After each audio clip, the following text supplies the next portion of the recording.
합계 출산율 0.7명대. 50년 뒤에는 인구가 3,600만 명대로 추락할 거라고 하는 만큼 외국인 귀화는 반가운 소식입니다. 그런데 귀화 시험 여러 항목 중에서 애국가 가사를 다 외워도 음정, 박자에 맞게 부르지 못한다고 한국 국적을 주지 않는 경우가 잇따르고 있습니다. 백기준 기자의 보도 먼저 보시고 다른 나라에서는 어떻게 하고 있는지 등 좀 더 자세히 살펴보겠습니다.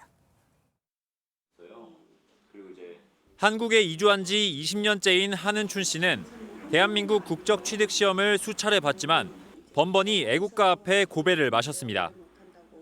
그런데 이유가 좀 석연치 않습니다. 노래 불렀는데요. 엄치박치라고 얘기하고요.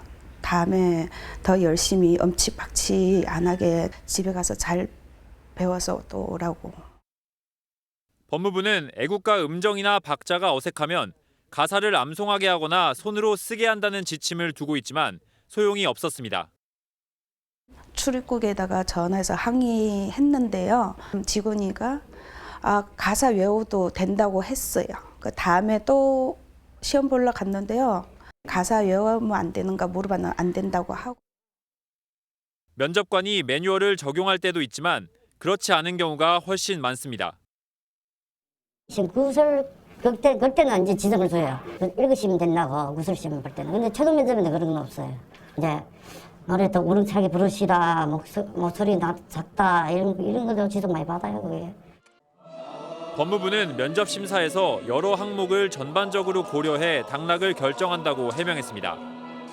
애국가만 귀화 시험 불합격 요인이 아니라는 건데 객관적인 평가가 이루어지는지 의문입니다. 국적을 취득하지 못해 병원을 이용하거나 취업할 때 등 제약을 받는 분들이 많습니다. 면접관이 단순 애국가 음정, 박자를 문제로 탈락시키는 건 과도하다는. 귀화 면접 시험은 지난해 12,000여 명이 응시하는 등 매년 10,000명 넘게 시험을 보고 있습니다.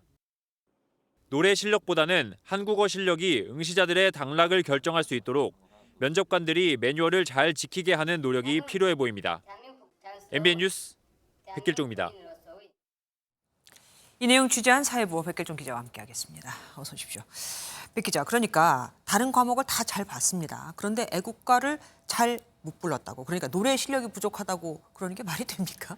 네, 그렇습니다. 저희도 이게 석연치 않아서 물어봤는데요. 네. 애국가 가창은 기본 소양이라는 게 법무부 설명이었습니다. 아니, 기본 소양이 뭐길래 노래 실력을 얘기하는 겁니까? 네, 법무부는 국어 능력, 국민으로서의 자세, 자유민주적 기본 질서에 대한 신념 등을 기본 소양으로 꼽았습니다. 네.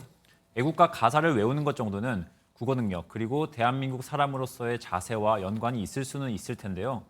음정, 박자가 불안할 경우 가사를 암송만 해도 된다는 매뉴얼이 있는데도 이를 지키지 않고 무조건 잘 불러야 한다는 면접관들의 방침은 이해하기 좀 어려운 대목입니다. 그러니까요. 음치 박치는 그러면은 못 온다는 거 아닙니까?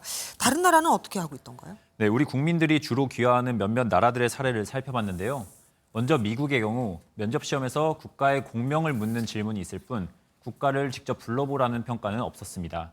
캐나다나 호주 등도 마찬가지였는데요. 네. 우리나라처럼 역사가 긴 편인 프랑스의 경우는 면접에서 국가를 불렀다는 분도 접했지만 필수 사항은 아니었습니다. 어쨌든 면접관을 뽑는 건 법무부잖아요. 법무부는 뭐라고 얘기합니까? 법무부는 면접관들에게 매뉴얼이 잘 공지됐다 이런 입장입니다. 하지만 응시자들의 이야기는 전혀 달랐습니다. 면접 보신 분들이 직접 나와서 어떤 식으로 노래하라면 직접 불러주거든요. 저한테. 이런 식으로 하시라고 하면서 어디 틀리고 다 매워서는 꼭 주의해둘라. 또 면접관들이 유튜브를 보든 노래방을 가든 연습하고 와야 한다 이런 말을 했다고 입을 모았습니다. 근데 또 한편으로는 이게 이분들의 주장이잖아요. 애국가 실력이 정말로 당락을 좌우했을까요? 네, 법무부는 결코 애국가 가창만 보고 당락을 결정하진 않는다고 해명했습니다. 네. 면접 시험의 여러 평가 요소를 전반적으로 보고 판단 내린다는 겁니다. 그럼 평가 요소별로 배점이 딱 이렇게 정해져 있다는 겁니까? 저희도 법무부에 그 점을 물어봤는데요. 따로 정해진 건 없다는 답변이 돌아왔습니다. 즉 당락이 면접관들의 주관적인 인상에 좌우되는 건데요. 그러네요. 이런 구조에서 주관적일 수밖에 없는 애국가 음정, 박자까지 지키라고 하는 건 불필요해 보입니다. 그러네요. 지금까지 사회부 백길종 기자와 함께했습니다. 고맙습니다. 안녕하세요. 김주하입니다. 공정하고 신속한 MBN 뉴스, 유튜브를 통해서도 만나보실 수 있습니다. 특히 더 많은 뉴스와 라이브를 보고 싶으시다면 오른쪽을 눌러서 구독하시면 됩니다. 어렵지 않죠? 빠르고 정확한 뉴스로 계속 찾아뵙겠습니다. MBN 뉴스를 시청해 주신 여러분 고맙습니다.